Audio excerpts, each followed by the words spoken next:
Sir आपलं नाव काय? माझं नाव अमित आढळ. आणि सर आपलं? माझं नाव अभिजित जाधव. सर आपण प्रॉपर कुठून आहात? मी अहमदनगर जिल्ह्यातून अकोले तालुक्यातून आलोय. ओके. आणि मी तल्लाच आहे proper Chhatrapati Sambhaji. Okay. Sir तुम्ही ऑनलाईन बॅच केली होती की ऑफलाईन बॅच? मी 6वी ऑनलाईन बॅच केली होती लॉकडाऊन मध्ये. ओके. आणि मी ऑफलाईन बॅचचा स्टुडंट. अच्छा. तुमचे कोणकोणते रिझल्ट आलेले? माझा LICD आला होता पहिले मागच्या वर्षी. ओके. आता IDBI जाम आलाय आणि RRBPO वेटिंग मध्ये आहे. ओके. सर आपले आई वडील काय करतात? आपले आई वडील काय करतात? काय काय आपले आई वडील काय करतात? आई वडील माझे वडील शिक्षक आहेत आणि आई नाही आता. आणि माझे वडील मजुरी करतात आणि आई हाऊसवाईफच आहे. ओके. सर आपल्या म्हणजे आता आता तुमचं बरेच रिझल्ट आले, तर या यशामध्ये तुमच्या आई वडिलांचा काय हातभार होता किंवा त्यांच्याबद्दल तुम्ही काय सांगाल? मी जेव्हा बँकिंग करण्याचा निर्णय घेतला तेव्हा वडिलांना सांगितलं होतं, आईला सांगितलं होतं. तर ते कायम पाठीशी उभे होते. आणि आपल्या आयुष्यात असं कोणतरी असावं की आपला जेव्हा रिझल्ट येत नाही तेव्हा आपल्याला कोणतरी पुश करणार असावं. माझ्यासाठी ते आई करायची. आणि सर मला माझ्या वडिलांनी खूप सपोर्ट केलेला आहे. आईचाही तेवढाच वाटा आहे आणि भावाचा सगळ्यात जास्त वाटा आहे. त्यांना माझ्याहून लहान असतानाही त्यांना मला खूप सपोर्ट केलेला आहे. आणि आज जर खरं क्रेडिट जर मला कोणाला द्यायचं असेल तर तो माझा भाऊचा असेल. सर तुमची फेवरेट ऍक्टिव्हिटी कोणती SSA मधली? मला क्वांट रिझनिंगचं लाईव्ह सेशन जे राहायचं ते आवडायचं मला. मी ते करायचो.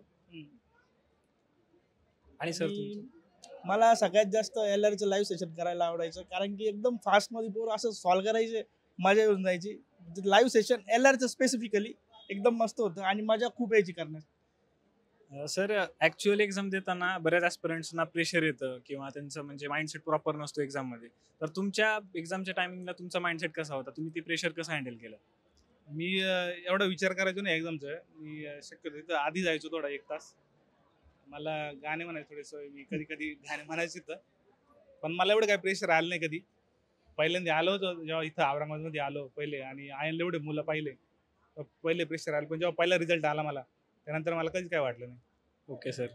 आणि मलाही सुरुवातीला येत होतं प्रेशर, पण मग हळूहळू प्रॅक्टिस करू more and more practice pressure काही येतच नाही गेलं आणि हळूहळू एक्झाम क्लिअर होत गेल्या. सर तुम्हाला SSA कडून काय लर्निंग्स भेटल्या? मला माझ्या मित्रांनी सांगितलं SSA बद्दल. मला काही माहित नव्हतं. माझ्या मित्राचा रिझल्ट आला SBI क्लर्कचा. त्याने मला सांगितलं की तू SSA ला नक्की लाव, नक्की रिझल्ट येईल तुझा. आणि मला वाटतंय बेस्ट अकॅडमी आहे बँकिंग रिझल्टसाठी. आणि मलाही सर असं म्हणता येईल की कन्सिस्टन्सी आणि पेशन्स हे मी शुभम सरांकडून शिकलेलो आहे आणि ते युटिलाइज मी आताही करतोय आणि पुढे बँकेत गेल्यावरही करणारच आहे. सर शेवटचा प्रश्न तुम्हाला की आता या पुढील फ्युचर ऍस्पिरंट्सना तुम्ही काय ऍडवाइस द्याल? ऍस्पिरंटनी ना थोडं शांत राहणं गरजेचं आहे. पोरं डिमोटिवेट होतात पोरं बऱ्याच वेळा की जेव्हा रिझल्ट थोडा अर्धा मार्कने 1 मार्कने जातो. माझे पण भरपूर रिझल्ट असे गेलेले आहेत जवळपास. आणि मी असा विचार नाही केला की आता हा गेला तर आपलं पुढचं नाही ना. मी नेहमी पुढच्यासाठी तयार राहिलो.